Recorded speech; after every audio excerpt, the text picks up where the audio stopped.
Hello students, how are you? Welcome to the Hindi class. सभी बच्चे अपनी हिंदी व्याकरण की पुस्तक वसुधा भाग 6 खोलकर बैठ जाएं और ध्यान पूर्वक आज का सेशन अटेंड करें।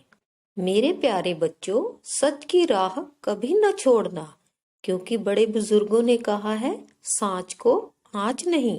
साथ ही यह भी याद रखना कि झूठ नहीं बोलना।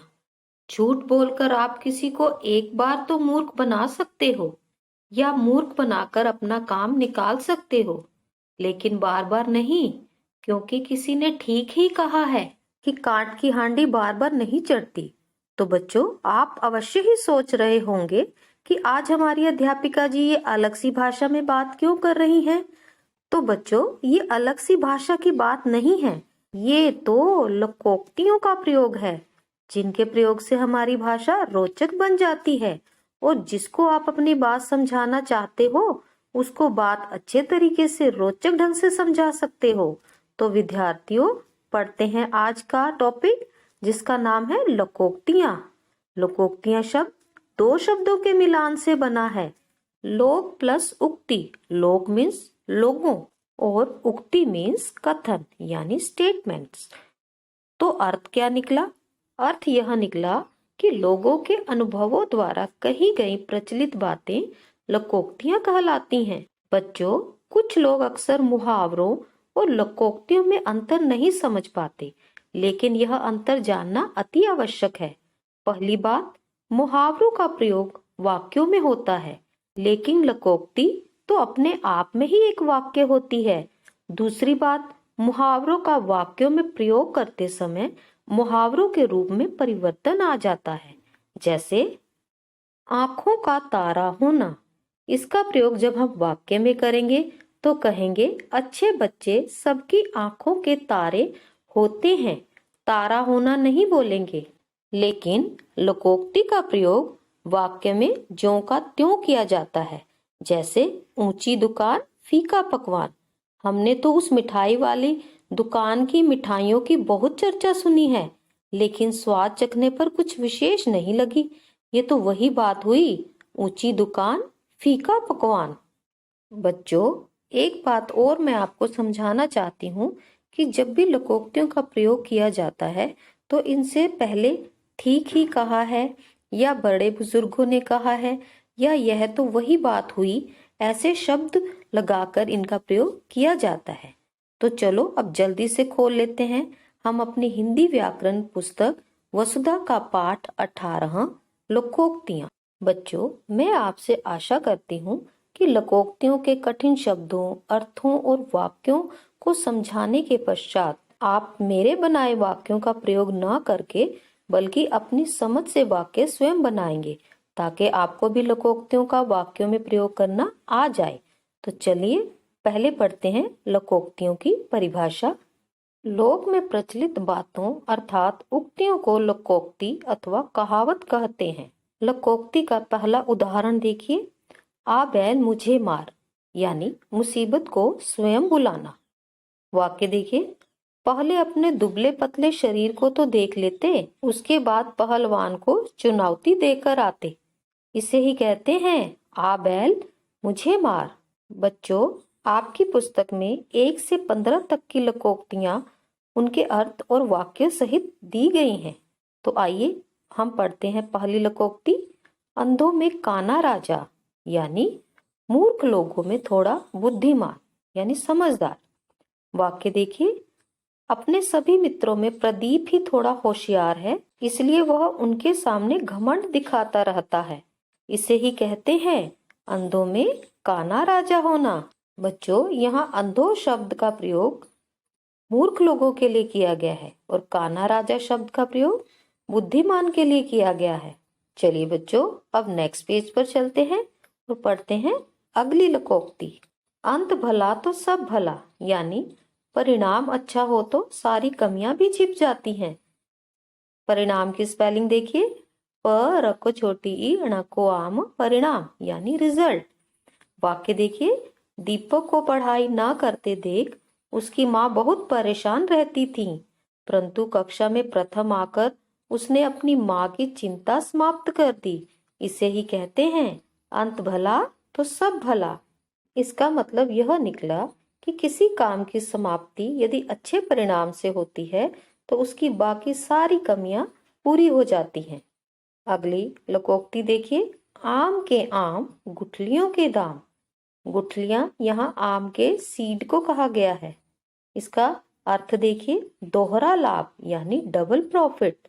वाक्य देखिए, सतीश ने जितने रुपयों में कार खरीदी थी 2 साल चलाने के बाद उतने ही रुपयों में बेच भी दी। वास्तव में यही होता है, आम के आम गुठलियों के दाम। अगली लोकोक्ति देखिए, उल्टा चोर कोतवाल को डांटे। कोतवाल यानी थानेदार। अर्थ देखिए, दोषी द्वारा निर्दोष पर दोष लगाना। निर्दोष यानी इनोसेंट। स्पेलिंग देखिए, न को छोटी ई, द को ओ, ऊपर रे, षटकोण, निर्दोष। आइए वाक्य पढ़ते हैं। नीरज ने कक्षा की खिड़की का कांच तोड़ दिया और अब दूर खड़े आनंद से कांच तोड़ने का आरोप लगा रहा है। कहते हैं, उल्टा चोर कोतवाल को डांटे। बेटा, इसका अर्थ यह हुआ कि एक तो गलती खुद करना और उसका दोष दूसरों पर लगा देना। अगली लोकोक्ति देखिए, ऊंची दुकान फीका पकवान। नाम के अनुरूप गुण ना होना। अनुरूप मीन्स अकॉर्डिंग। वाक्य देखिए, सेठ रईस चंद अपने नाम की ही तरह धनी है, परंतु गरीबों की सहायता के लिए चंदा मांगने पर उनके हाथ से रुपए तो दूर पैसे भी नहीं निकलते। ऐसे लोगों के लिए ही कहा जाता है ऊंची दुकान फीका पकवान। अगली लोकोक्ति पर चलते हैं। एक अनार 100 बीमार। अर्थ देखिए, एक ही वस्तु के एकाधिक इच्छुक यानी एक से अधिक चाहने वाले। वाक्य देखिए, सुनीता के पास निबंध की एक ही पुस्तक है। निबंध यानी ऐसे, जिसे उसकी चारों सहेलियां मांग रही हैं। इसे ही कहते हैं एक अनार 100 बीमार। बच्चों, यहाँ अनार शब्द खाने वाली वस्तु के लिए नहीं आया है, बल्कि एक इच्छित वस्तु के लिए आया है। और 100 बीमार शब्द यहाँ पर एक से अधिक चाहने वालों के लिए आया है। अगली लोकोक्ति देखिए, एक करेला दूजे नीम चढ़ा। अर्थात एक दोष होने पर उसमें दूसरा दोष भी मिल जाना। वाक्य देखिए, अमित पहले ही झगड़ालू था और अब तो वह दूसरों पर हाथ भी उठाने लगा। इसे कहते हैं एक करेला दूजे नीम चढ़ा। अगली लोकोक्ति देखिए, कंगाली में आटा गीला। कंगाली मीन्स गरीबी में। अर्थ देखिए, मुसीबत पर मुसीबत आना। वाक्य, शंकर पहले ही अपना ऋण नहीं चुका पाया। ऋण मीन्स कर्ज, और अब वर्षा ना होने के कारण उसे और अधिक ऋण की आवश्यकता आ पड़ी। ऐसी स्थिति को ही कहते हैं कंगाली में आटा गीला होना, यानी पहले ही जीवन में मुसीबत होने पर और मुसीबतों का पहाड़ टूट पड़ना। अगली लोकोक्ति, काठ की हांडी बार बार नहीं चढ़ती। काठ मीन्स लकड़ी, हांडी मीन्स भोजन बनाने वाला पात्र। अर्थ देखिए, बेईमानी बार बार नहीं चल सकती। वाक्य, रेणुका हमेशा झूठ बोलती है, पर आज सबके सामने उसका झूठ पकड़ा गया। ठीक ही कहते हैं, काठ की हांडी बार बार नहीं चढ़ती। अगली लोकोक्ति, घर की मुर्गी दाल बराबर। अर्थ देखिए, आसानी से मिलने वाली वस्तु को महत्व ना देना। वाक्य देखिए, पूजा स्वयं पढ़ाई लिखाई में अच्छी है, परंतु उसके छोटे भाई बहन दूसरी अध्यापिका के पास पढ़ने के लिए जाते हैं।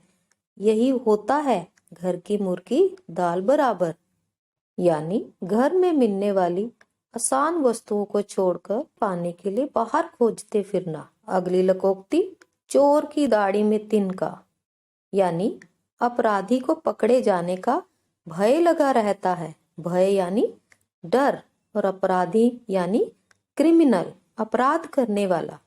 वाक्य देखिए, चोरी के बारे में पूछताछ के समय लोगों की भीड़ में से सहदेव चुपचाप खिसक गया। लगता है चोर की दाढ़ी में तिनका है, यानी जो चोर होता है उसे अपनी चोरी के पकड़े जाने का हमेशा डर लगा रहता है, इसीलिए कहते हैं चोर की दाढ़ी में तिनका। बच्चों, अगली लोकोक्ति जो मैं पढ़ने जा रही हूँ वो आपने अक्सर सुनी होगी, जैसी करनी वैसी भरनी। यानी जो जैसा काम करता है उसे वैसा ही परिणाम भुगतना पड़ता है। परिणाम यानी रिजल्ट। वाक्य देखिए, परीक्षा में नकल करने से पहले सोच लेते तो आज स्कूल से निकाले ना जाते।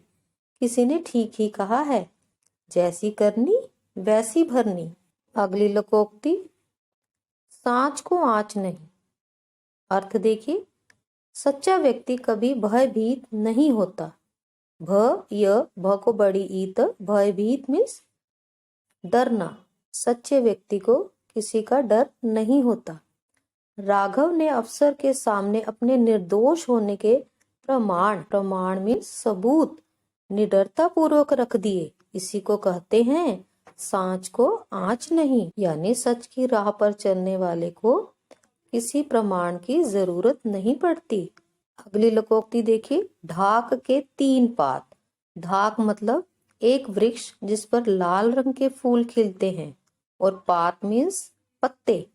अर्थ देखिए, हमेशा एक ही अवस्था में रहना। अवस्था यानी स्थिति। वाक्य देखिए, महिमा कभी अपना काम समय पर पूरा नहीं करती, भले ही कोई उसे कितना ही समझाए। उसकी हालत तो ऐसी है जैसे ढाक के 3 पात, यानी उस पर किसी की कही बात का असर नहीं होता। अगली लोकोक्ति, मान ना मान मैं तेरा मेहमान। यानी जबरदस्ती पीछे पड़ना। ज के पैर में बिंदी, बर, द आधा स त को बड़ी ई, जबरदस्ती। वाक्य देखिए, मुझे विभा के साथ मेल जोल रखना पसंद नहीं, लेकिन फिर भी जब देखो वह मेरे घर आ धमकती है। यह तो वही बात हुई, मान ना मान मैं तेरा मेहमान। बच्चों, आज की कक्षा में हम यहीं तक की लोकोक्तियां डिस्कस करेंगे। अगली कक्षा में हम अगली 15 लोकोक्तियों पर डिस्कशन करेंगे, साथ ही उसकी बैक एक्सरसाइज भी करेंगे। तब तक आपने इन सभी लोकोक्तियों की अच्छे से रिवीजन करनी है, इनके डिफिकल्ट वर्ड्स को याद करना है। हम अगली कक्षा में जल्द उपस्थित होंगे। Till then, good bye, have a nice day.